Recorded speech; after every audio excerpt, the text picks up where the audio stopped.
I wrote a book called The Art of Seduction. The goal is to make you out there a master seducer in life and to help you get rid of your anti-seductive tendencies. Very important.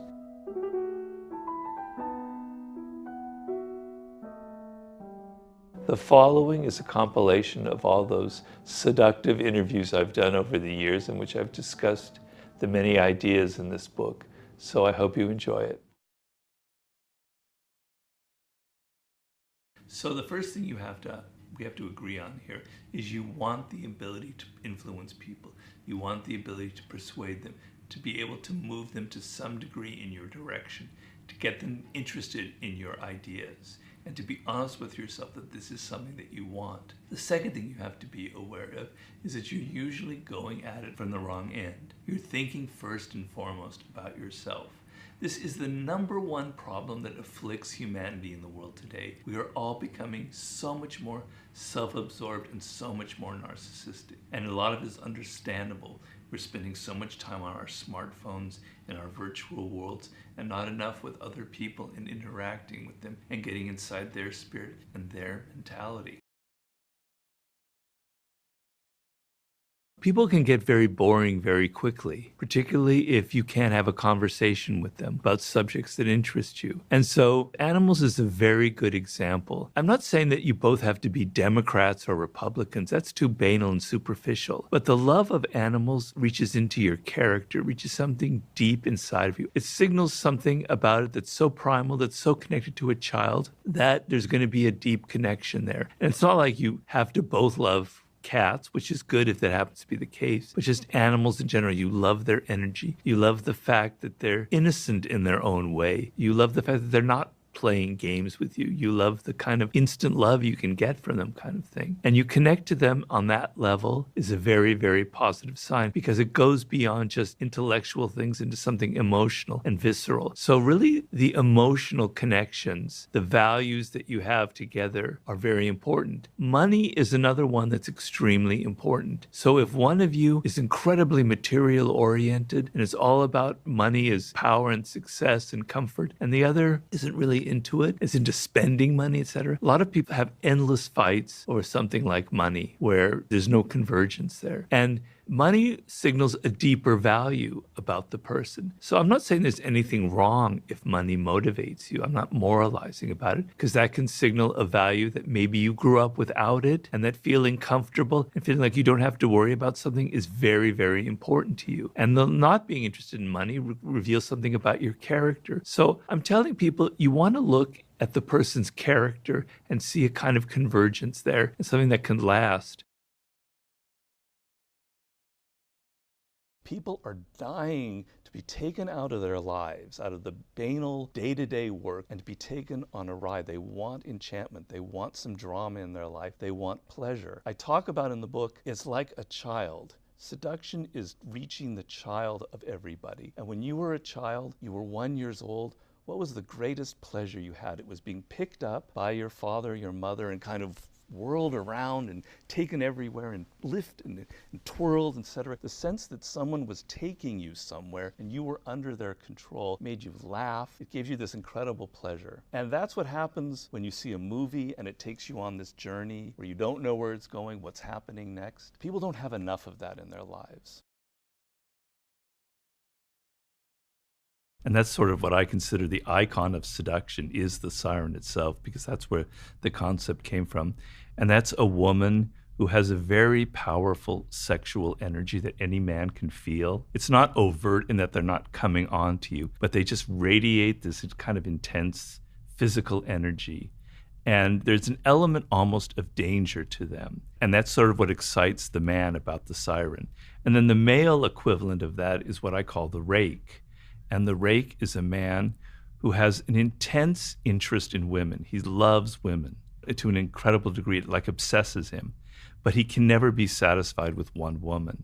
And because he so much is interested in women and he understands them so deeply, then there's the dandy. That's the kind of androgynous seducer who mixes male and female characteristics. Then there's the natural, someone who's kind of got a childlike energy. They're just so authentic. They're not faking anything.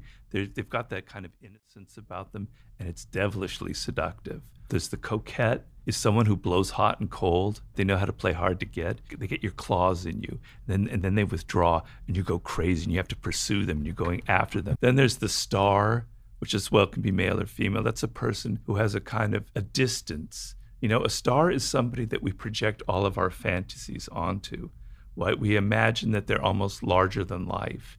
And it's a person who knows how to be kind of blank and yet have this sort of Hollywood-like presence about them, a kind of confidence. And they become a screen in which we project all of our fantasies on. And we can think of millions of examples in pop culture, you know. And then there's the charismatic. This isn't so much a sexual seducer, because not all the art of seduction is about sex. A lot of it's about social seduction, political seduction, marketing seductions. The charismatic is a man or a woman who's filled with this intense kind of confidence. And the image that I use is that there's almost like a light inside of them. You can't see, but from within, it illuminates them. And it makes their eyes wide open with an energy, and it gives them this kind of animation. We have to hear everything they say. They're great orators, right? And they radiate this kind of confidence that sucks us in. We feel like when we're close to them, we're getting some of their own confidence. We feed off of it. I just want to get men out of the mode because we are so goddamn analytical. It's such a problem that reading a book, reading a text, having algorithms is the only way we can think. Get the fuck out of there and pay attention to the person. Develop your mirror neurons. Develop your observational skills. Develop the human part of you that observes and feels what the other person is feeling. If you depend so much on things that you've learned from the art of seduction or from a book, it's going to make you a bad seducer. But to the degree that you can click into those human qualities that we all possess, where you sense the emotional tone of the other person, you sense what their vulnerabilities, you sense what they're missing in life. Yes, maybe 60% of women are missing a similar thing that there are patterns to, and maybe reading about it can kind of click that into you. Okay, fine, I'm not going to say that that's all bad, but the main thing you want is to be getting out of your head and into your emotions and into observing and into feeling what the other person is feeling, and not being so head-oriented and not being so analytical. The most important thing that you need to judge a person by as far as seduction is how vulnerable they are. And I don't mean that in a negative sense of how you can torture them and make them do whatever you want. I mean in the sense of, are they open to other people? Do they have a degree of empathy? Are they able to kind of feel what other people feel? Do they have a sort of sensitivity to them? Or are they so insecure? A lot of men would come to me with this problem after I wrote the book, which is, you know, I'm always thinking about what I should say, what I should do in this situation. I'm in a bar, I'm meeting her for the first time. You've got to flip the script. You've got to stop thinking of yourself, about your insecurities, about what you must do, about what you must say, about your behavior, about how you look, and you must focus on the other person, on what they want, what they need, on what their world is like, and what their spirit is like. First of all, there's the desire to be a seducer, which a lot of people will say, oh, I don't want that, I'm not interested in that. And what I'd say in the book is, remember the time that you experienced probably in your life when another person had fallen in love with you, and you sensed that you had power over them, that they were under your spell, that the things that you said excited them and interested in them. The walls, the resistance that people normally have are so frustrating. You can't reach your kids, you can't reach your wife, the people at work, they're closed to you. And in that moment when someone had fallen in love, that wall came down and you had this sort of back and forth electricity. It's amazing. You love it. It's powerful. It's great. You want that. You don't want the sexual version of it in your office, obviously, but you want to be able to persuade, to get people to lower some of their usual walls and resistance to you. Confidence is extremely important in the realm of seduction. You can almost not go wrong with it. Yes, you can border on being insane and grandiose, but the feeling of that person is comfortable and confident and has that kind of inner force, energy that's coming up from somewhere they don't know is very powerful and very compelling.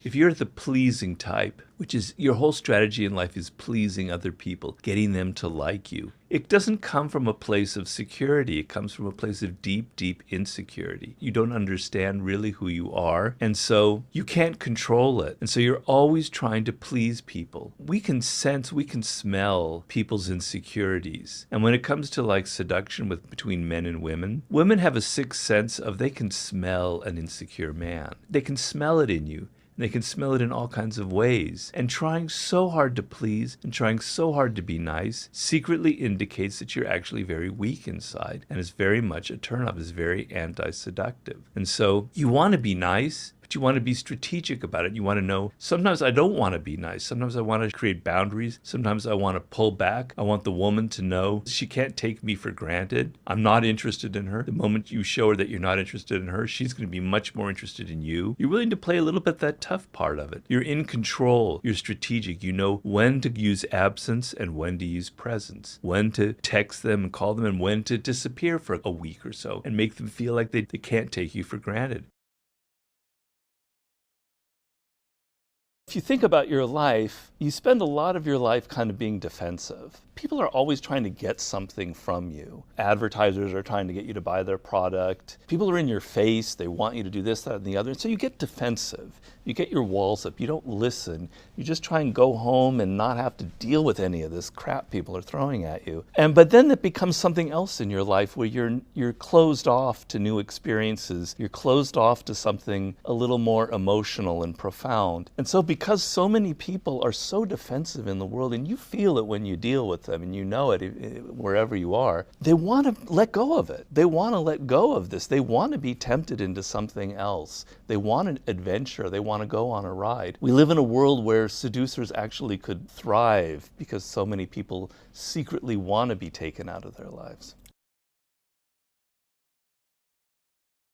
Vulnerability is seductive, but insecurity is anti-seductive. And there's a big difference. If I can define seduction in simple terms, most of the time we are closed to the influence of other people, particularly now. We have these walls up because life is harsh. People are coming at us with their advertisements, with their pleas, with their wanting money, with this, that, and the other. And we've all learned to be very defensive. And seduction is an openness, is the opposite of that. And you felt it when you were a child towards your parents. You felt very vulnerable and open. And there was an element of your parents and how they treated you that was very much like a seduction. So seduction is about being open to the other person to the extent where you can even fall in love. You can fall under their spell. And the sense of letting go of your ego, letting go of your defensiveness, and letting another person enter your world is being seduced. It requires vulnerability. Our day-to-day lives are kind of banal, they're not interesting. And seduction is this realm where things are slightly heightened. It's not that you're being fake, it's that you're having a slight theatrical edge. So you dress differently than you would normally dress. You take someone to a place where they don't normally go to. You have some surprises. You create some kind of a little bit of theater in their life. Somebody who can't do that, who's just wants to be themselves, like, the first date, well, why don't you come over to my house, we'll have some pizza and we'll just hang out. That's just what life is normally like. Let's go someplace special, let's go someplace different, surprise me, take me somewhere where I've never been taken before. Seduction is about effort, and it doesn't matter what the effort is. If you show the other person that you care that deeply, that you're going to do something that took some thinking, some time, that means you're thinking about them. And we read those signs in a nonverbal way.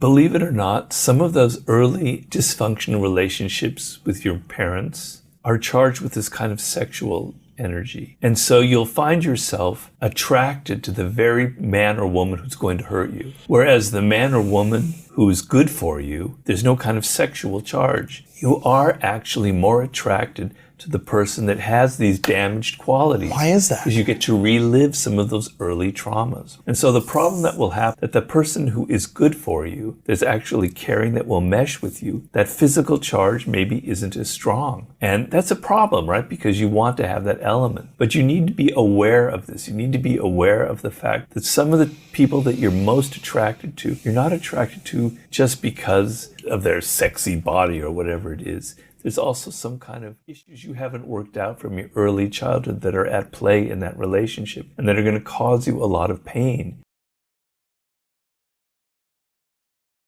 The seducer is someone who has a kind of playful, open attitude. They're not someone who's judging. They're not moralistic. They're not going, you're bad, you're good. They're kind of open, non-judgmental. They give a lot of themselves. They want to please the other person. They want to get that other person to open up to them. So the anti-seducer is the very opposite of that. For instance, being generous with your time or with your money is very seductive. So if you're on a date and you're kind of worried about the money or the expense, that's an anti-seductive sign. Like, oh, the woman or whoever, I'm not worth that money.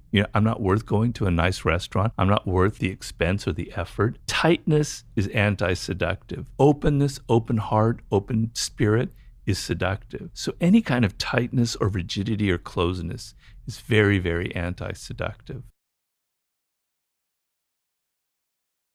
Talk to a man about himself, and he will listen for hours. Yeah, Benjamin Disraeli is one of the greatest seducers ever. I mean, absolutely brilliant. First of all, consider this. He was a dark-skinned Jewish man in England who became prime minister. And imagine the prejudice against somebody like that in a country like that. How did he ever do it? Because he was a charmer, a seducer. He could seduce the birds out of the trees. He seduced Queen Victoria. She was madly in love with this dark-skinned Jewish man. And the whole art of it was, for Disraeli, was to make the other person feel like they were special, they were brilliant. There's a quote I have in the book, I'm not going to get it exactly right, but there's this woman who said, after sitting next to Gladstone at dinner, I thought he was the most brilliant man in England. After sitting next to Disraeli at dinner, I thought I was the most brilliant woman in England. What is the major complaint that people have, particularly women, but men also, who've been in a relationship for 3, 4, 5, 10 years, is that there's no more magic left. There's no more enchantment. You know the other person so well that there's no mystery left. They take you for granted. You see them every day doing the same things. So seduction is something that still goes on even in a relationship, even after you've been together for several years, where you don't have to do it every day because it gets tiring, but every week or month or so, you do something, you re-seduce the other person. You show that there's still something they don't know about you. You reveal that there are depths to you and things that they never figured out before. There's still an element of mystery. There's still an element of drama. You're still putting in the effort to take them to a place that they've never been to before. These are things that we don't have a lot in the world today. We don't live in a world with a lot of that kind of enchantment. Things are very direct and brutal, and I think people have this need. What makes for a great seducer is very simple. You are outer directed. So when you meet somebody for the first time or you're on a date, you're not having that internal monologue going, does she like me or does he like me? Am I dressed well? Am I saying stupid things? What can I do to impress them? No, you turn it off and you're outer directed and you're listening to them and you're entering their spirit and you're hearing them say things that give you idea of what they're missing in life, of what they want, of what their needs are, of what makes them an individual. You're absorbing it, you're entering into their spirit, and then you can reflect it back to them. You can give them gifts, you can take them to places that show that you're attentive to them. Because if you look at how we are in our day-to-day life, normally people never pay us attention. They're always so self-absorbed, they're never thinking about us. The times where you get the sense that people are actually interested in who you are as an individual is pretty rare. If you give that feeling to someone, it's incredibly powerful because we all want to be validated, we all want to be recognized.